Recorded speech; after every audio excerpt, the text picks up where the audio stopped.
말씀에 생명을 거는 자 한 사람 찾으시는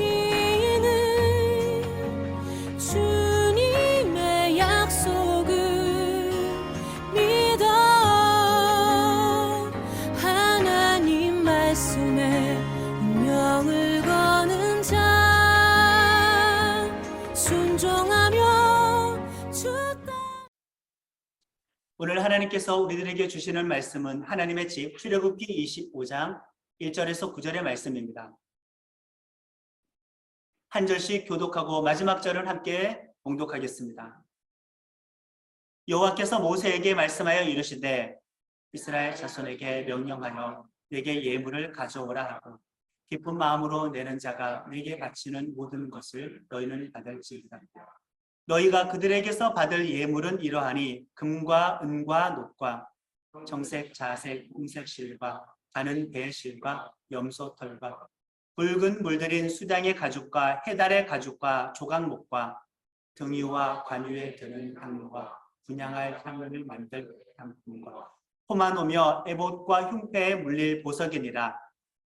그들 중에 거할 성수들 그들이 나를 위하여 짓되 함께합니다. 물은 내가 내게 보이는 모양대로 장막을 짓고 기구들도 그 모양을 따라 지을지니라. 아멘. 결혼을 하고 신혼집을 대학가 원룸에서 시작을 했습니다. 에어컨도 있었고 세탁기도 있었고 냉장고도 있었기 때문에 큰 비용을 들이지 않고 입주할 수가 있었습니다. 목돈이 없어도 되는 월세였기 때문에 무리 없이 시작을 할 수가 있었습니다. 근데 가족이 하나, 둘, 셋 늘어나면서 이사를 그 이후에 4번을 더 가게 되었는데 갈 때마다 집은 계속 조금씩 더 넓어졌습니다. 거처를 계속 옮기게 되었습니다. 앞으로도 몇 번 더 옮기게 될 줄은 모르겠습니다. 신명기 10장 14절의 말씀을 우리 같이 읽겠습니다. 하늘과 모든 하늘의 하늘과 땅과 그 위의 만물은 본래 내 하나님 여호와께 속한 것이로되. 아멘. 사실 하나님께서는 우주보다 크신 분입니다. 창조주 하나님이시기 때문에 그분은 따로 집이 필요가 없어요. 그런데 하나님께서 집을 짓는 목적은 사랑하는 가족들, 우리들 때문입니다. 하나님은 집이 필요 없으나 하나님과 교제해야만 할, 하나님과 동거해야만 할, 하나님을 사랑해야만 할 우리들은 집이 필요하기 때문에 집이 필요 없는 하나님께서 우리들을 위해서 집을 만드십니다. 집을 정하십니다. 우주보다 크신 하나님께서 한 곳을 정해서 머문다는 자체가 얼마나 큰 은혜와 축복입니까? 하나님께서 우리들에게 성전을 허락해 주시는 것은 말로 다 알 수 없는 특권이며 축복인 줄로 믿습니다. 최초에 하나님의 집이 있었죠. 에덴 동산입니다. 에덴 동산은 하나님이 사람을 만나서 교제하고 만나는 처음 장소입니다. 하나님께서 보호하시고 다스리는 곳이었죠.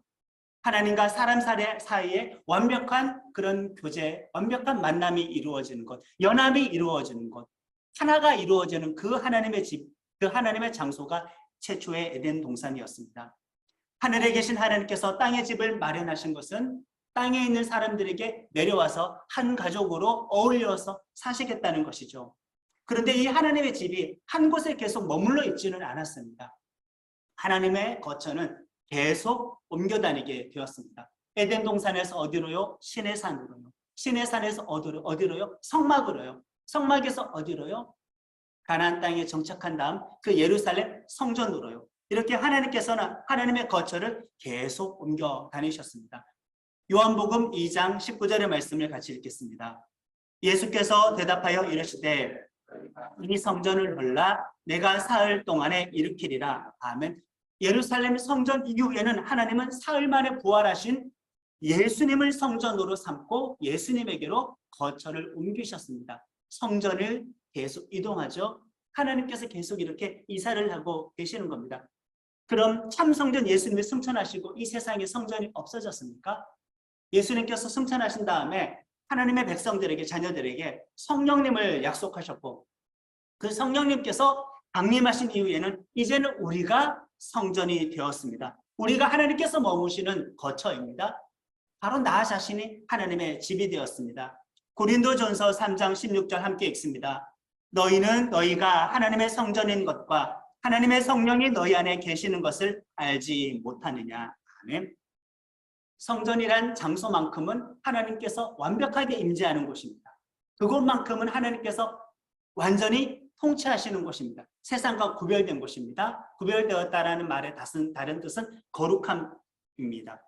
이렇게 하나님은 구별된 장소 성전을 지속적으로 새롭게 만드시고 거처를 계속 옮겨 다니셨죠. 에덴도 그렇고 시내산 꼭대기도 그렇고 성막도 그렇고 성전도 그렇고 예수님도 그러했고 우리도 그렇습니다. 구별되었습니다. 거룩한 장소입니다. 그래야만 합니다. 그런데 이 각각의 성전이 하나님을 그 안에 가두도록 하는 기능이 있는 것은 아닙니다.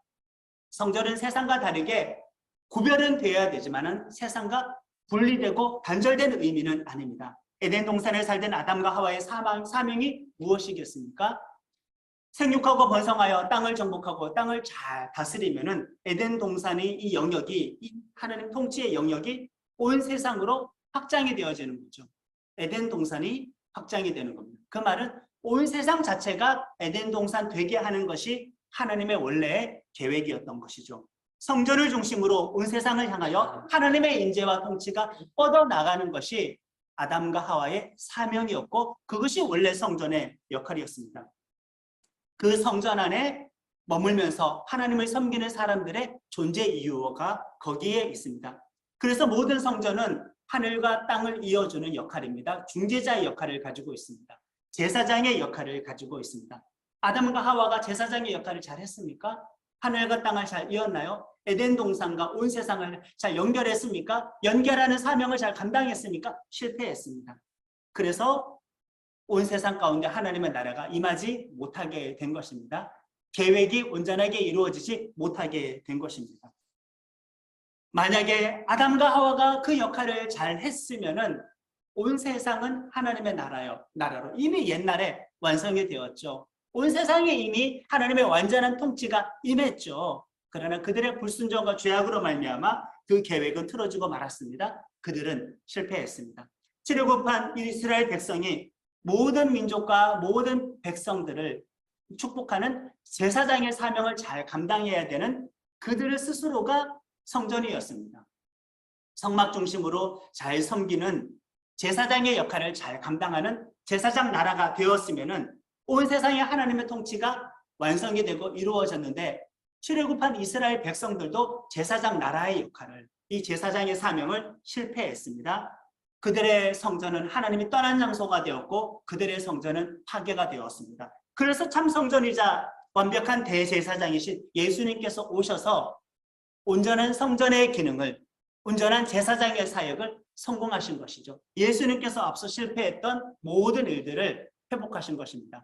십자가에서 예수님께서 돌아가셨을 때 다 이루었다라고 말씀하셨을 때 하늘과 땅을 잇는 그 역할을, 하나님의 집을 온 세상 가운데 확장하는 그 일을 이루셨다는 겁니다. 완성하셨다는 겁니다. 시작하신 것이죠. 이제 예수님을 통하여 이 온 세상은 하나님의 충만한 임재가 임하기 시작했습니다. 통치가 진행되기 시작했습니다. 하나님의 집이 지금 이 땅 가운데에서도 계속 확장되고 있는 중입니다. 예수님을 영접하고 성령님이 내주한 우리들도 성전이 되었다고 말씀을 드렸습니다. 우리들이 제사장 나라, 이제 우리들은 왕같은 제사장입니다. 우리가 성전입니다. 그리고 제사장입니다. 하나님을 우리 안에 가두어야 합니까?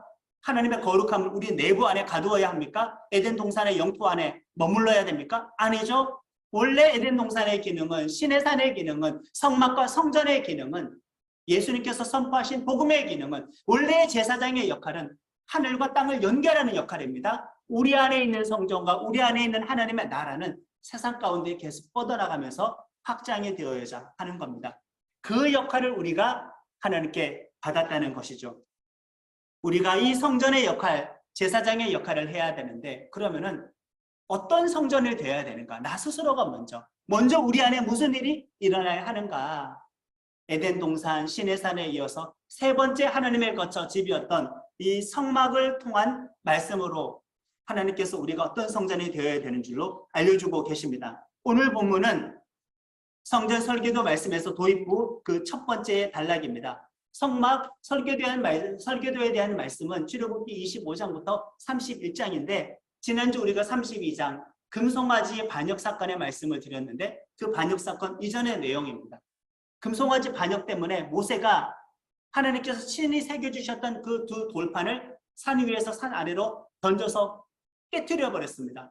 하나님을 대신해서 분노하는 거죠. 그 이전의 내용이 25장부터 31장까지의 내용입니다.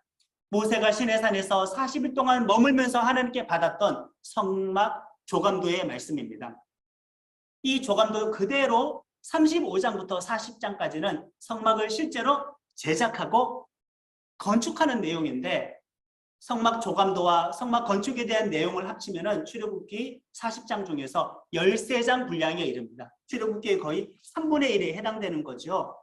그 말은 출애굽기에서 성막이 얼마나 큰 비중을 차지하는가, 시내산 꼭대기에 머물렀던 하나님께서 성막으로 거처를 옮기시는 것입니다. 하나님이 머물 집입니다. 그렇기 때문에 성막은 참 중요하고 성전은 우리들에게 주신 말씀이 바로 이 내용인 것입니다. 1절의 말씀을 같이 읽겠습니다. 여호와께서 모세에게 말씀하여 이르시되 성막 설계에 대한 말씀을 주실 때 25장부터 31장까지 이 표현이 7번이나 등장합니다. 성막은 반드시 무엇을 따라 지어야 된다? 말씀을 따라 지어야 된다. 성전은 우리는 무엇을 따라 나 자신을 만들어 가야 된다? 세워야 된다? 우리는 무엇을 따라 살아가야 된다? 성막이 말씀을 따라 지어져야 하듯이 예수님의 뒤를 이어 성령을 받아 성전에 된 우리들도 하나님의 말씀을 따라 살아가야 한다는 그 뜻이죠. 그런데 말씀보다 현상을 우선시하는 성도들도 많이 있는 것 같습니다. 현상 중심 신앙생활을 말씀을 지루하게 여깁니다. 기도도 좋고 찬양도 좋고 안수도 좋고 은사 체험도 좋고 눈에 드러나는 현상도 정말 좋은데 말씀 시간에만 조는 것이 말이 되겠습니까? 말씀으로 은혜 받지 못한다는 것은 분명히 정상적인 신앙생활이 아닙니다. 또 너무 현상을 말씀 위에 놓는 사람들은 많은 말씀들을 현상을 설명하는 쪽으로 연결하려고 합니다. 그래서 문자적으로 해석하거나 또는 극단적으로 비유적으로 해석을 하기도 합니다. 또 말씀보다 눈에 보이는 것들, 눈에 보이는 대상을 좋아하는 믿음도 많은 사람들이 빠지는 실수이기도 합니다. 나는 신이다라는 충격적인 다큐멘터리가 지금 화제가 되고 있죠. 신천지를 포함해서 상식적으로는 말도 안 되는 성경 해석이고 말도 안 되는 교리인데 요즘은 그렇게나 전도하기 힘들다는 청년들이, 젊은 사람들이 어떻게 그렇게 많이 빠져 있을까? 또 한 번 빠져서는 왜 그렇게 헤어나오지 못할까? 왜 그렇게 충성도 높은 신도가 되어버리는 것일까? 눈에 보이지 않는 하나님을 믿는 방법이 말씀인데 정말 많은 사람들은 눈에 보이는 대상 만드는 걸 좋아하는 것 같습니다. 도주가 있어야 되나 봅니다. 나는 신이라고 말을 하는 사람들이 있는데 말씀에 비추어 말이 안 되는 것인데도 불구하고 눈에 보이는 대상을 놓고 믿는 것을 사람들은 왜 이렇게 좋아하는지 모릅니다. 또 이단은 아니더라도 하나님의 일을 하는 사람들이 자기 자신을 말씀의 권위 위에 놓는 경우도 많이 있습니다. 정말 조심해야 되겠죠. 제가 지금 설교를 하고 있지만 저 스스로도 이 설교의 말씀의 아래에 위치한 사람입니다. 좋은 설교를 들었으면 좋은 하나님에 대한 여운만 남아야 되겠죠. 하나님의 말씀을 들었으면 예수님이 너무 좋은 분인데, 하나님 아버지 너무 좋은 분인데, 성령님이 정말 기가 차게 좋은 분인데 말씀을 들었을 때의 반응은 하나님이 어떠한 분인데라는 하나님에 대한 인상이 남아야 되는데 그 목사님 정말 말씀 잘하신다. 어떤 목사님이 최고야. 목사님이라고 사람의 여운이 남는 것이 과연 정상적이겠습니까? 저는 목사라는 직분을 갖고 있지만은 목사 말을 하는 것, 이 직분이라는 단어 자체가 아주 거부감 있게 들릴 정도입니다. 성전은 말씀을 따라 지어져야 하고 나라는 성전 안에는 오로지 하나님의 말씀만 남아 있어야 합니다. 그런데 우리들은 우리를 위하여 우상을 만들어내는 것처럼 우리를 위한 말씀을 선택한다고 했죠. 내가복음이라고 말씀을 드렸습니다. 말씀에 대한 풍성한 해석을 많이 담지 못하고 조금 담아놓고 그냥 자기 자신의 생각을, 자기 자신의 말발을, 말 주변을 주저리 그냥 막 늘어놓습니다. 말씀 해석과 말씀 자체에 대한 설명은 조금 던져놓고 그냥 군더더기를 많이 붙여서 자신감 있게, 카리스마 있게 전달하면 뭔가 있어 보입니다. 내용을 따지지 않고 전달력을 따지기도 합니다. 사람의 카리스마와 사람의 전달력이 말씀의 내용 자체보다 있어서야 하겠습니까? 설교자의 매력이 말씀의 매력을 넘어서지는 말아야겠습니다. 말씀 따라 성막이 지어져야 한다. 또 성막은 어떻게 지어져야 하는가? 2절의 말씀을 같이 읽습니다. 이스라엘 자손에게 명령하여 내게 예물을 가져오라 하고 기쁜 마음으로 내는 자가 내게 바치는 모든 것을 너희는 받을지니라. 성막은 자원에서 드리는 예물로 세워져야 한다. 자발적인 마음을 가지고 있는지, 아니면 의무감인지, 책임감인지, 아니면 하나님에 대한 두려움인지, 우리는 어떤 마음을 가지고 지금 하나님께 헌신하고 있는가? 기쁨으로 자원하는 마음인가? 의무감인가? 책임감인가? 아니면 하나님께 대하여 지옥 갈까봐, 심판받을까봐 두려워 떠는 마음으로 지금 나는 하나님께 헌신하고 있는가? 성막은 기쁜 마음으로 자발적으로 드리는 예물로 세워져야 하는 것입니다. 자원하는 마음이 필요합니다. 하나님이 등 떠밀어서 하는 순종이 참 순종이겠습니까? 물론 그렇게라도 순종을 하면은 그런 은혜 받는 입장에서는 죄의 길로 가지 않고 은혜의 길로 가니 감사는 하겠지만은 자원하여서 하나님께 순종하는 믿음을 보다 하나님을 기쁘게 하지는 못하는 게 당연하겠죠. 세상에서 실패하고 세상에서 무너지고 망가져서 세상에서 소망이 없어서 어쩔 수 없이 하나님의 길에 들어놓고 마치 내가 하나님의 길을 왔습니다라고 정말 대놓고 떳떳하게 하나님께 이야기할 수 있을 것인가? 이게 과연 기쁨으로 자원하는 마음인가? 그렇지 않지 않습니까? 세상에 넓은 길과 넓은 문이 있지만은 자발적으로 좁은 길과 좁은 문을 선택해서 올 때 그 헌신은, 그 믿음은, 그 순종은 하나님께서 더욱더 기뻐하십니다. 우리가 성전이라고 했죠? 성전은 우리는 이런 자발적인 헌신, 그것도 기쁨으로 자발적으로 헌신하는 신앙으로 가득히 채워져 있어야 할 줄로 믿습니다. 참 조심스러운 말입니다. 누군가를 비방할 생각은 없습니다. 여기저기 원서를 다 썼는데 다 떨어지고 유일하게 신학교 하나만 붙어서 신학교에 입학을 했는데 입학을 해서 만약에 오리엔테이션 시간에 서로 입학 소감을 나눌 때 하나님께서 나를 불러서 왔습니다라고 과연 누가 떳떳하게 자신 있게 이야기할 수 있을 것인가? 안 떨어졌으면 안 왔을 거잖아요. 좋은 대학 붙었으면 안 왔을 거잖아요. 어쩔 수 없이 와놓고 하나님이 나를 선택해서, 물론 그런 방식으로 하나님은 사람을 선택해서 그렇게 크게 쓰임받는 사람 많이 있습니다. 물론 하나님은 그런 방식 써요. 죄성이 있으니까. 또 하나님은 사람을 성장시켜 가시니까, 바꾸시니까. 그러나 어쩔 수 없이 그 길을 걸어와 놓고 내가 하나님께 순종했습니다라고, 내가 하나님께 부름받았습니다라고 떳떳하게 말하기는 어렵지요.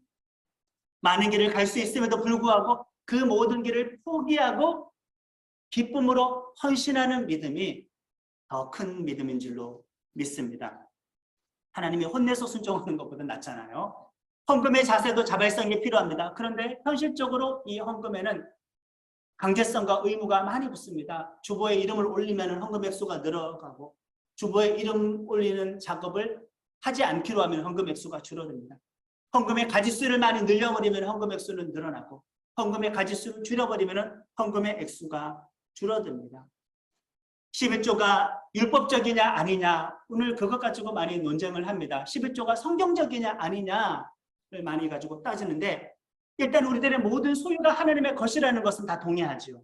일단 우리는 하나님께 관리자의 직책을 받았어요. 청지기의 사명만 받았습니다. 이것은 다 동의하죠. 11조가 성경적이냐 아니냐 따지는 분들은 나는 진짜 10의 2조, 10의 3조, 10의 4조를 드리고 싶은데 이 성경적이지도 않는 11조 자꾸 강조하니까 그것 때문에 지금 따지는 겁니까? 따지는 의도가 무엇인지 궁금합니다. 나는 더 드리고 싶은데 이게 성경적이냐 아니냐 이런 거죠.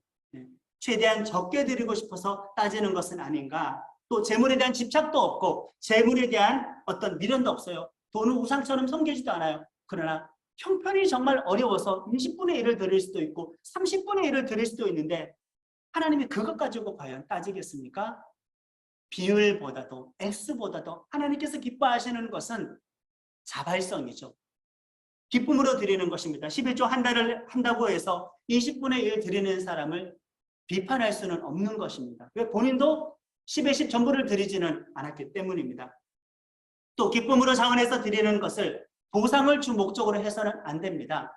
투자 목적인 거예요. 언젠가 이거 내가 하나님께 드린 만큼 20배, 30배, 60배, 30배, 60배, 100배 하나님께 다 돌려받겠지. 물론 그런 축복을 주시지만은 그것을 목적으로, 그것을 노리고 투자 개념으로 헌금을 할 수는 없죠. 그런 헌금이 기쁨으로 헌신하는 건 아니지 않습니까? 자발적인 헌금은 아닙니다. 또 중직자로 선출되기 위해서 차근차근 지분을 쌓는 목적으로 그런 마음으로 헌금을 드리는 것도 기쁨으로 자발적으로 드리는 헌금은 결코 아닙니다.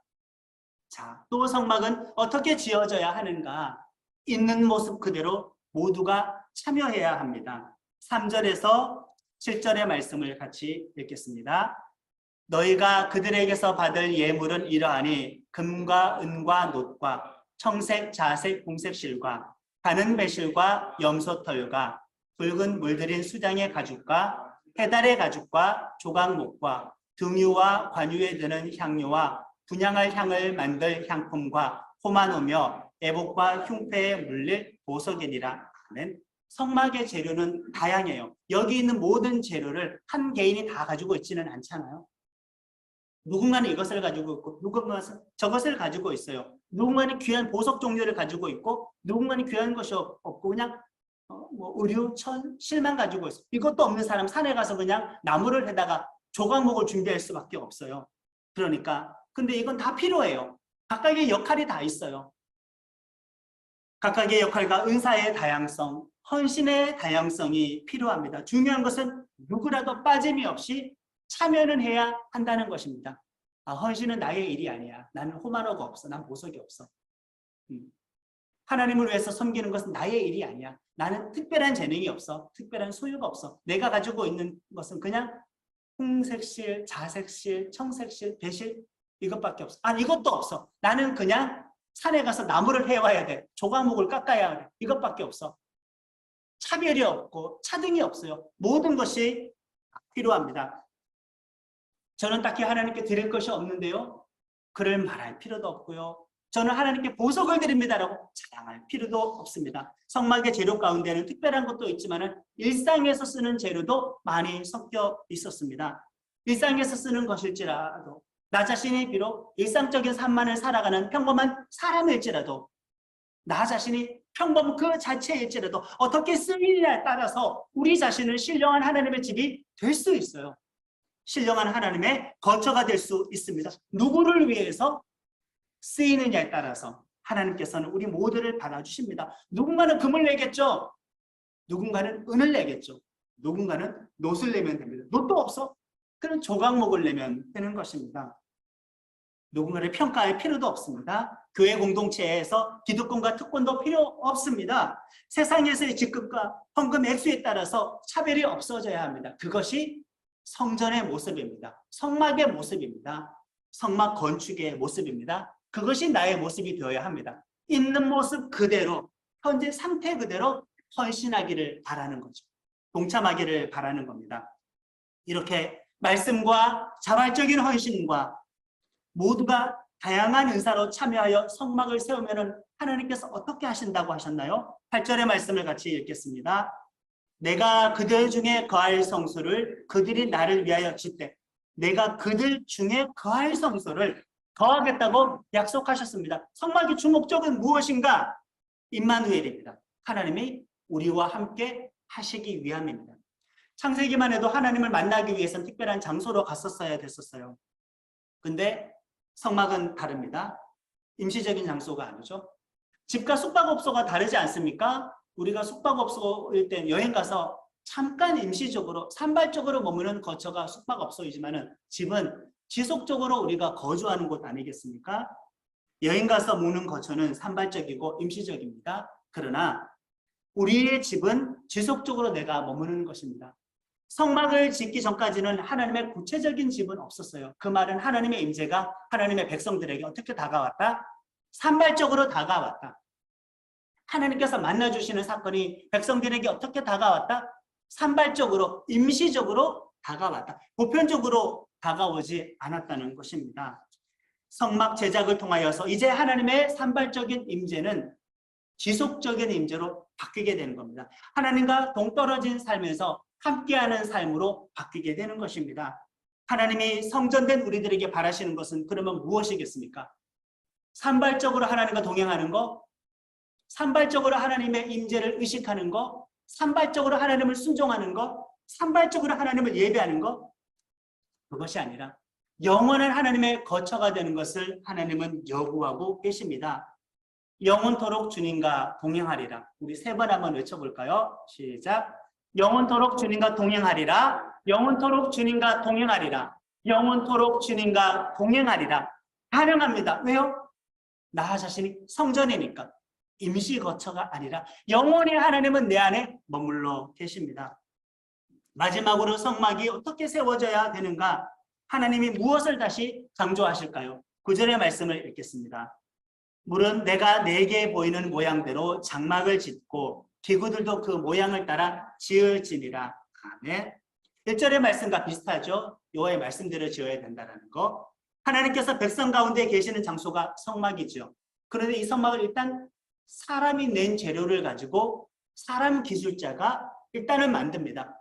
조립하는 것도, 세우는 것도, 해체하는 것도 앞으로 사람이 하는 것입니다. 그렇지만 하나님께서는 하나님을 사람들이 자기들 마음대로 하도록 허용하신 것은 아닙니다. 1절에 하셨던 말씀을 다시 한번 강조하는데, 성막을 만들려는 지시에서부터, 재료 선정에서부터 그것을 만들 사람을 선택하는 모든 것을 누가 주관하셨느냐? 하나님께서 주관하셨습니다. 지금 모세가 말로만 들었던 게 아니에요. 저 영적인 하늘나라에 있었던 성막의 모형을 그 이미지를 하나님께서 시내산 꼭대기에서 모세에게 환상 가운데 보여주셨고, 모세는 지금 본대로 설계도를 기록하는 겁니다. 본대로 지어야 하는 겁니다. 모세의 추측과 생각이 개입될 수가 없습니다. 철저하게 하나님의 뜻대로 주도적으로 성막은 만들어져야 한다. 자, 이제 이 성막이 내 안으로 옮겨졌습니다. 그러니까 오늘 주셨던 모든 메시지는 성전인 나에게 주시는 말씀이 되는 겁니다. 내 안에서 이 말씀이 이루어져야 되는 거죠. 교회 공동체 안에서 이 말씀이 이루어져야 하는 것입니다. 오직 말씀과 자발적인 헌신과 있는 모습 그대로의 다양한 참여가 있는 그런 하나님의 성전이 되어야 하는 것입니다. 또 하나님의 지속적인 임재, 하나님의 지속적인 동행이 있는 그런 성전이 되어야 할 줄로 믿습니다.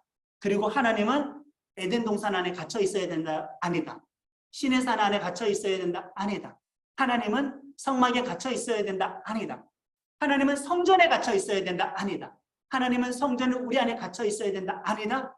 모든 성막과 그 성막에서 섬기는 모든 사람들은 제사장의 역할, 제사장 나라, 왕같은 제사장 백성입니다. 그 말은 이 성막에서 이루어지는 하나님의 임재와 세상을 연결하는 사역을 감당해서 이 성막의 경계가 온 세상으로 넓어지는 사명을 감당해야 되니, 내 안에 하나님의 온전한 성전이 세워지고 그 성전 안에 하나님을 가두지를 말고 우리는 제사장의 역할을 잘 감당해서 하나님의 집이, 하나님의 거처가, 하나님의 나라가 세상 전체로 확장되는 그 일을 감당해야 하는 것입니다. 그것이 우리의 사명입니다. 이것이 신구약의 전체 줄거리입니다. 신구약의 전체 요약입니다. 아담과 하와는 이것을 실패했고 이스라엘 백성들도 실패를 했습니다. 그러나 우리는 이미 성공하고 승리하시는 예수님을 따르기 때문에 그분과 동행하면서 이 사명을 감당하면은 장차 예수님께서 재림하셔서 하나님 나라가 온 세상 가운데 확장되는 이 일들을 마무리 지을 것입니다. 온 세상이 하나님의 거처가 되는 이 일을 마무리 지을 것입니다. 세상 자체가 하나님의 성전되게 하는 일을 예수님께서 오셔서 마무리 지을 것입니다. 나는교회 지체들, 성전된 나는교회 지체들이 하나님의 온전한 집으로 세워지기를 예수님의 이름으로 축원합니다. 다 같이 소리를 내어서 주신 말씀 붙잡고 결단의 기도 드리겠습니다. 하나님 아버지, 정말 나는 나의 전부가 하나님의 임재로 충만하고 삶의 모든 영역이 하나님을 다스림을 받는 온전한 하나님의 성전이 되기를 바랍니다. 정말 특권을 받았는데 놀라운 계획 가운데에 그 옛날부터 이루어졌던 하나님의 계획이 예수님의 십자가 사역을 통하여서 하나님의 성전이 내 안으로 옮겨졌고 이제 나로부터 하나님의 나라가 이 세상 가운데 확장되는 놀라운 구원 계획 가운데 나를 사용하여 주셨는데 나는 나 자신의 성전을 받았으면서 하나님을 온전하게 모시지 못하고 내가 주인 행세하면서 성전에서 하나님의 위치와 하나님의 자리를 자꾸 구석으로 몰아버리고 하나님의 통치와 하나님의 다스림을 억눌러버리고 불순종하고 외면해버립니다. 나의 전부가 하나님의 임재로 충만하기를 원합니다. 삶의 모든 영역이 하나님의 다스림을 온전하게 받을 수 있는 복된 하나님의 성전 되게 하여 주옵소서. 나의 영혼, 나의 마음, 나의 모든 육체가 성전이 되어서 주께서 머무시는 영원히 머무시는 거처가 되어지기를 원하고 아버지 하나님 산발적인 하나님의 임재, 임시적인 하나님의 임재와 거처가 아니라 영원한 하나님의 임재와 영원한 하나님의 거처의 그런 성전의 모습으로 저를 바꾸어 주시기를 원합니다. 내 안에 있는 성전이 이제는 하나님의 경계를 넘어서서 하나님을 내 안에 가두지 아니하고 거룩하게 구별되었지만은 세상과 단절은 되지 아니하고 하나님 다스리는 사명을 잘 감당하여서 세상으로 확장되어질 수 있도록 우리 모든 사람들을 증인으로 증거자로 제사장의 사명을 감당하는 자로 복음 선포자로 하나님께서 그렇게 기름 부어 안수하여 세워주시고 사용하여 주시옵기를 원합니다. 하나님 우리 모든 사람들이 성전이 세워지는 이 말씀의 방식대로 말씀 중심으로 신앙생활할 수 있기를 원합니다. 그리고 자원하는 마음으로 기쁨으로 헌신하게 하여 주시옵소서. 모든 일에 있어서 자원하는 마음, 자원하는 믿음, 자원하는 순종, 자원하는 헌신, 그것도 두려움이 아니라 의무감과 책임감이 아니라 기쁨으로 그런 헌신을 감당하는 그런 성전으로 세워지기를 원합니다. 그리고 주님, 다양성이 필요하고 귀한 것, 귀하지 않는 것, 하나님의 성전을 세우는데 다 필요한 말씀을 들었사오니 우리는 그냥 있는 모습 그대로, 평범한 모습 그대로, 일상의 모습 그대로 하나님 앞에 헌신하기를 원합니다. 다양한 은사와 다양한 재능으로 하나님께 쓰임받기를 원하오니 모든 성전들이 하나님의 거룩한 사역에 쓰임받는 믿음 주시기를 원합니다. 우리가 정말 지속적인 믿음으로 임마누엘 하나님과 동행하기를 원합니다. 임마누엘 하나님으로 동행하기를 원합니다. 하나님 중심적인 신앙생활 할 수 있도록 임마누엘 하신 하나님께서 우리를 주장하여 주시옵소서. 예수님의 이름으로 기도드립니다. 아멘. 주의 말씀만이